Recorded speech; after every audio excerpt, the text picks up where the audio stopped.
अच्छा, अब जो आपका सवाल कि जी माँ के ऊपर कितनी दियत वाजिब होती है, माँ किस लेवल की जल्लाद है, पहले तो ये तय करना पड़ेगा। उसके अंदर सफाकियत कितनी है, पहले तो ये तय होगा ना कि मारा कितना उसने। अर्ज़ खिदमत ये है कि माँ के ऊपर दियत का मसला जो है देखना पड़ेगा। देखें, दियत ऐसे नहीं बताई, जब मैं कहूँ जी 25,000 दे दो ख़त्म कहानी, ऐसा नहीं हो सकता। देखना पड़ेगा कितना मारा है, मारने से चेहरे पे मारा है, जिस्म पे मारा है, खाल का रंग जो है बदला है नहीं बदला है, खून निकला है नहीं, ये सारी मुख्तलिफ लेवल्स हैं। मैं सिर्फ अभी खून की हद तक मैं नहीं जाता, इतनी जल्लाद माँ शायद ना हो कोई हमारे पास, लेकिन इतनी तो माएँ हैं कि थप्पड़ मार दिया चेहरा लाल हो गया। इस हद तक, इस लेवल पर तो बहुत सारी हैं। इससे ऊपर लेवल वाली कम होंगी, लेकिन बिलाखिर दुनिया है, मौजूद हैं। लेकिन वो खून वून वाली शायद बहुत ही कम हो, शाज़ व नादिर, इसलिए मैं अभी खून वाले मसलों में नहीं जाऊँगा। मैं कुछ थोड़ा सा होमवर्क करके लाया हूँ आप लोगों के लिए, दुरुस्त। हाँ, अगर चेहरा भी लाल नहीं हुआ, इतने प्यार से मारा है तो वो तो वैसे ही प्यार था, इसलिए उसमें सिर्फ इस्तग़फ़ार करनी होगी, क्योंकि मारने का हक़ तो नहीं था। दियत वाजिब नहीं होगी। दियत का मसला उस वक्त आता है कि जब कोई उसकी खाल में तगय्युर आए, तब्दीली आए।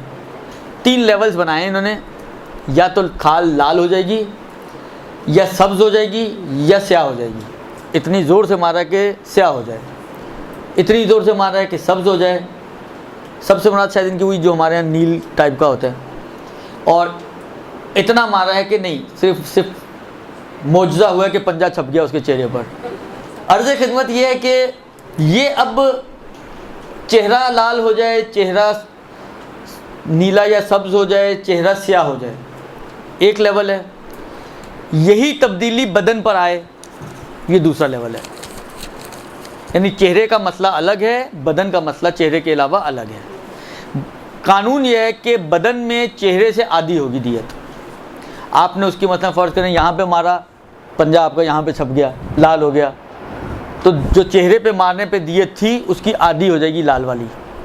आपने मारा उसके मसलन फ़र्ज़ करें पीछे शोल्डर पे, नीला हो गया, तो जो चेहरे पे मारने से नीला होने पे जो दियत थी उसकी आधी देनी पड़ेगी।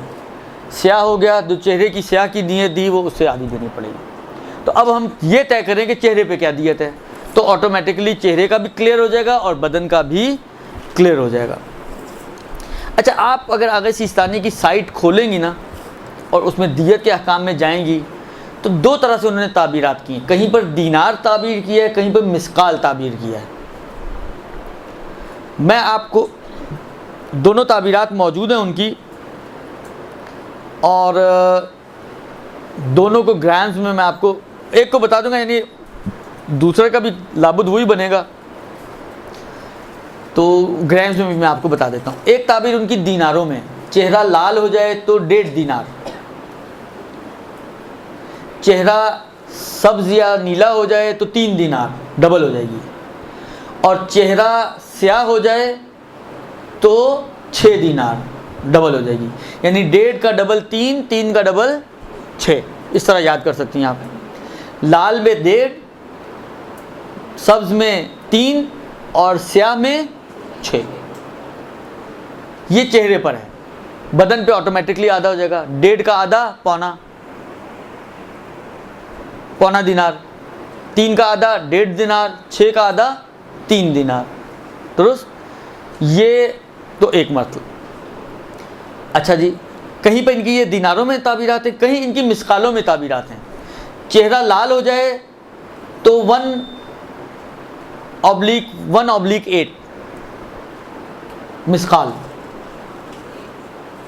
1/8 ये मिसकालों में। अगर सब्ज़ हो जाए तो 2.2 मिसकाल सोना, और अगर स्याह हो जाए तो 4.5 मिसकाल सोना। लेकिन ये समझे तकरीबन 1.25 मिसकाल, 2.25 मिसकाल, 4.5 मिसकाल, इनको अगर आप दीनारों में लेकर आएंगे तो वही बन जाएगा 1.5 दीनार, 3 दीनार और 6 दीनार। बस ये भी पलट जाती है उसी दीनारों में। आप सिर्फ दीनारों में ले आए सर, एक ही को रखें, आपके लिए इजी हो जाएगा। 1.5 दीनार, 3 दीनार और 6 दीनार, दुरुस्त। 1 दीनार है 3.5 ग्राम का, 1 दीनार है 3.5 ग्राम का, दुरुस्त। तो 1.5 दीनार कितने ग्राम बन जाएगा? 5.25 ग्राम। यानी अगर चेहरा लाल हो जाए तो 5.25 ग्राम सोना या सोने की कीमत आपको बेउनवाने दियत देनी होगी। अगर ये तो हो गया लाल का 5.25 ग्राम, 1.5 का डबल है 3, नीला होने की सूरत में या सब्ज होने की सूरत में, तो 5.25 को डबल कर दे तो हो जाएगा 10.5, 10.5 ग्राम सब्ज होने की सूरत में चेहरे पे। इनको बालियां याद आ रही हैं, ये अभी बनेगी नहीं, उतरेंगी। और अगर चेहरा स्याह हो जाए तो 6 दीनार, 6 दीनार को 3.5 से मल्टीप्लाई कर दें तो ये बन जाता है 21 ग्राम। 21 ग्राम सोना दियत के तौर पर देना पड़ेगा। आज का सोने का रेट तकरीबन 3,484 रुपये 60 पैसे, दुरुस्त। अब मल्टीप्लाई करना शुरू कर दें तो लाल की सूरत में तकरीबन 18,500 रुपये, यानी आपका सोचें आपका थप्पड़ कितना कीमती है, तो क्यों ज़ाया करती हैं कीमती चीज़ को। 18,500 रुपये अगर चेहरा लाल हो जाए, तकरीबन 36,600 रुपये अगर सब्ज़ या नीला हो जाए चेहरा, और अगर स्याह हो जाए तो 73,200 रुपये सिक्का राइजुल वक्त। अब आप सोचें हमारे बच्चे कितने मालदार बच्चे हैं।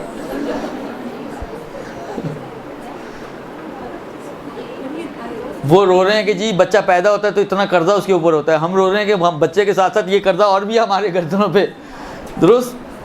ये तकरीबन दियत का, अच्छा ये चेहरे की है, जिस्म में ऑटोमेटिकली फिर आधी हो जाएगी, यानी जो 18,500 है वो तकरीबन 9,150 रुपये समझें आप, दुरुस्त जी। ये हो गया जनाब अली। नहीं नहीं नहीं नहीं, रोज़ की नहीं, एक थप्पड़ का हिसाब है। ये जितनी दफ़ा आपने उसका चेहरा लाल किया है उतने दियतें आपकी गर्दन पे वाजिब हैं।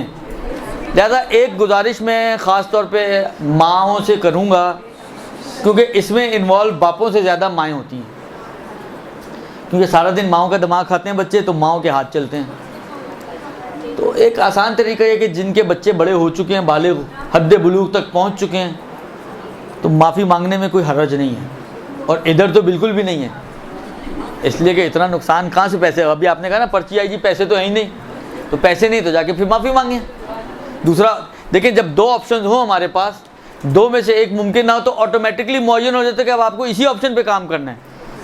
तो जुर्रत करके, थोड़ी सी होता मुश्किल काम है, लेकिन अपना हक़ व हुकूक समझाते हुए, दिखाते हुए। अलबत्ता एक दफ़ा मुझे मसला याद आया, ये मसला भी पूछा था मैंने कि आया ये दियत माफ़ कराने के लिए क्या ये ज़रूरी है कि पहले उसको बताया जाए कि भाई तुम्हारा इतना माल मेरी गर्दन पर है दियत के उन्वान से। तो जवाब आया था जी हाँ, हाँ जी। यानी आप उसको, सही है, अब एग्जैक्ट अमाउंट तो शायद आपको भी मालूम ना हो, आप उसको बताएं कि भाई ये मसला है, ये दियत तुम्हारी मेरी गर्दन पर वाजिब है, लेकिन तुम्हारी माँ हूँ, इतना हक़ है, तुम्हारे को इतना बड़ा किया है, तो बिलाखिर अब ये माफ़ कर दो मुझे तुम। तो अगर कोई शरीफ बच्चे होंगे, अब ये आपकी ये बात जाती है आपकी तरबियत ही के ऊपर, अब बच्चे कैसे हैं जी। तो शौहर पे दियत वाजिब हो जाएगी, शौहर है तो शौहर होगा अपने घर में, दियत उस पर वाजिब हो जाएगी। मारने की इजाज़त नहीं है उसको, शौहर को मारने की इजाज़त नहीं है। अगर कान मोड़ना कान की खाल लाल करता है तो क्या हुक्म है? जी हाँ, उस पर भी दियत वाजिब हो जाएगी। कान चेहरे में आता है या जिस्म में? चेहरे में आता है। अगर दियत का मसला माँ को पता ना हो और बच्चे के बड़े होने के बाद पता चले तो क्या? जी हाँ, मसला पता हो या पता ना हो, ये आपकी गर्दन पर मौजूद है। दियत बिलाखिर बड़ा होने के बाद इसकी मुसालत करनी होगी। बच्चा अगर नाबालिग है और दियत वाजिब है तो क्या माफ़ी मांगने के लिए बालिग होने का? देखिए, बिलाखिर 2 सूरतें हैं, या तो बालिग होने का इंतज़ार करें, ये ज़्यादा बेस्ट पॉसिबल है मेरे ख्याल में, वरना उसके वली से भी मुसालत की जा सकती है। देखें, बहुत सारी चीज़ें ऐसी होंगी कि जो बच्चे की आपकी गर्दन पे वाजिब नहीं है, दुरुस्त। तो आप बच्चे के वली को से मुसालत करें इसी बात पे कि मैं इसके काम इसी शर्त पे करूँगी, तुम सारी दियतें मुझे माफ़ कर दो इसकी, आपका भी काम हो जाएगा। अलबत्ता एक मसला आता है कि वली माफ़ कर सकता है या नहीं कर सकता। बाज़ सूरतों में उसको इख्तियार है माफ़ करने का, बाज़ सूरतों में उसके पास भी अथॉरिटी नहीं होती। अगर फ़र्ज़ करें कोई वाकई कोई काबिल कबूल वजह ना हो माफ़ करने की, तो ऐसे ही वो कहे जी मैं तो बाप हूँ मैं माफ़ कर दूँ, तो ऐसा कोई कहानी नहीं है। बाप होगा, यकीनन होगा, लेकिन इख्तियार नहीं है उसको कि बिला वजह अपने बच्चे के माल को ज़ाया करे, वो उसको इख्तियार नहीं है। रहमतिक या अरहमर राहिमीन व सल्लल्लाहु अला मुहम्मद व आलिहि